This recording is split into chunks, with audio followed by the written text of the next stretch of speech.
এই যে আমার জবা গাছে জবা ফুল হয়েছে, সব ওপরে ওপরে হয়েছে, তলায়ও হয়েছে। তো এগুলো আমি এখন এসেছি। আমি এই যে বেলপাতাও নেব, কতগুলো ফেলে গেছে, ওখান থেকে ভালো দেখে নেব আর ফুল তুলব।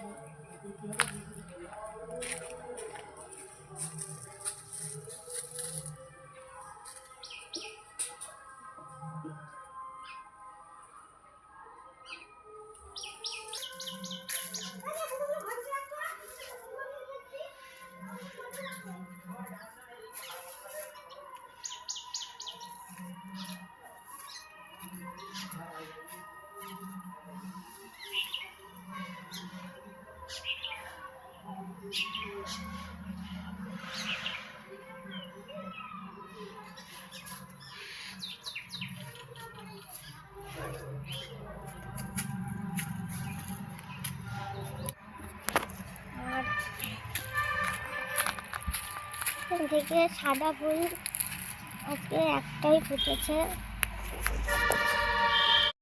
স্বপ্ন ডানা মেলে আজোড়ে মনির পাখি, চোখে আশা রঙে ভালোবাসার ছবি আঁকি।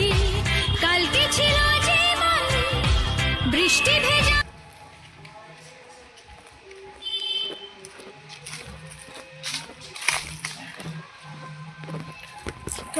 আর এই যে শ্বেত আকন্দ ফুল, তো নামিয়ে ধুই।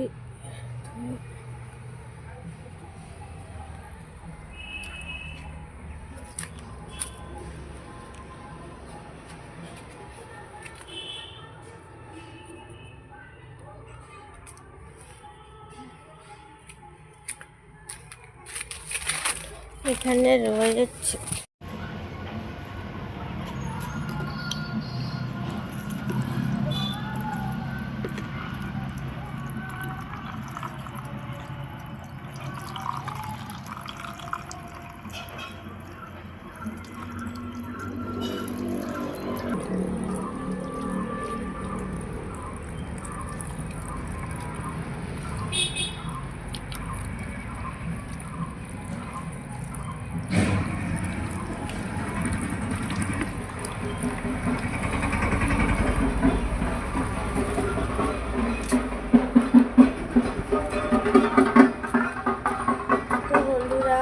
সমস্ত ফুল তোলা হয়ে গেছে। তো আমার গাছে মোটামুটি ভালোই ফুল হচ্ছে।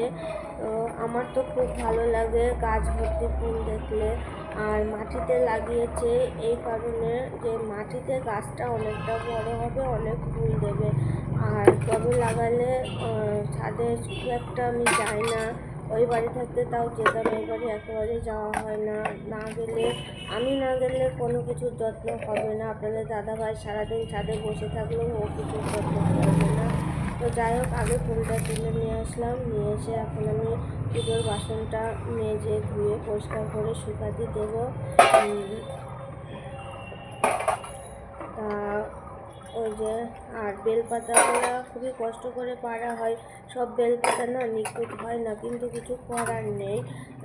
আমি ঠাঁই পাই না, ঠাঁই পেলেও কাটা প্রচুর। আর ওখানে দাদাভাই ওই মাঝে সাঝে বললে এনে দেয়, তাছাড়া দেয় না। আর আমার কারোর ওপরে ভরসা করতে আমার ঠিক ভালো লাগে না, নিজে যেটুকু পারি সেটুকুই করি। তো একটা গাছ শ্বেতাকন্দ দেখলেন, ওটা আমি পাশের বাড়ি থেকে ডাল এনে লাগিয়েছিলাম বর্ষার সময়। তা যাই হোক হয়েছে। আমার বাড়িতে ফুল তুলে পুজো করা, তার একদম টাটকা ফুল। আর আমরা যখন বাইরের থেকে ফুল কিনে আনি, সেই ফুলটা কিন্তু টাটকা হয় না, হয়তো আগের দিনের ফুল জল দিয়ে রাখে, টাটকা লাগে।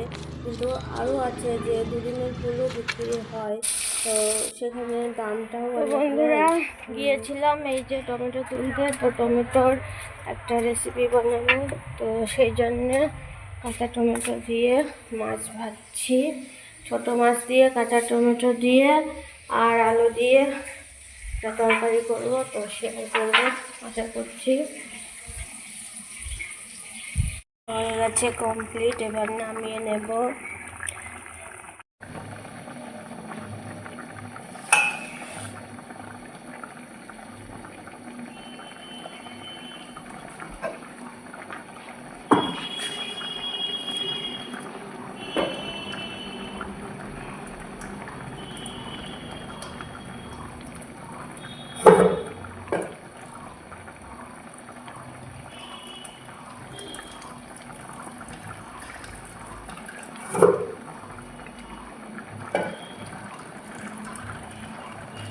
তো বন্ধুরা, আমি এই ছোট্ট একটা ব্লগ আপনাদের সঙ্গে শেয়ার করলাম।